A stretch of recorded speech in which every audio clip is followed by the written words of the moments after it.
সম্মানিত দর্শক, আজকে আমি যে কারণে লাইভে এসেছি, শিবপুর ইউনিয়ন পরিষদের কাজুলিয়া গ্রামের একটি ব্রিজ যদি আপনাদেরকে দেখাই, আপনারা দেখতে পাচ্ছেন আজকে 15 দিন যাবত এই ব্রিজটি ভাঙা।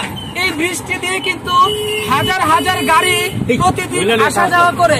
একটি বিষয় না জানালেই নয়, এখানে যারা জনপ্রতিনিধি আছেন, মেম্বার, চেয়ারম্যান, তারা কেউ কিন্তু দেখছেন না। আমরা এলাকাবাসীর সাথে কথা বলেছি, আজকে 15 দিন যাবত এখানে ছোটখাটো অনেক দুর্ঘটনা কিন্তু প্রতিদিন ঘটছে। তো এলাকার যারা জনপ্রতিনিধি আছেন, এই কাজটুকু করার জন্য আমাদের এমপি মহোদয়ের কাছে যেতে হবে না। দুর্ঘটনা প্রবণ এলাকা, যে কোনো মুহূর্তে কিছুক্ষণ আগে একটি গাড়ি পড়ে যাচ্ছিল, আমরা সবাই দৌড়ে গাড়িটাকে পার করে দিয়েছি। আমি উদারত আহ্বান জানাচ্ছি শিবপুর ইউনিয়ন পরিষদের চেয়ারম্যান এবং স্থানীয় মেম্বার, অতি দ্রুত যদি আপনারা এই যে একটি গর্ত, এটি যদি ভরাট না করেন, এটি যদি বালু দিয়ে নির্মাণ না করেন, তাহলে কিন্তু যে কোনো মুহূর্তে এই ব্রিজ ভেঙে যেতে পারে।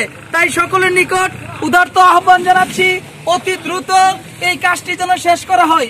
এই কাজটি করার জন্য আজকে 15 দিন যাবত কিন্তু এলাকাবাসী যারা চালক রয়েছেন সবাই কিন্তু অনেক কষ্ট করছেন।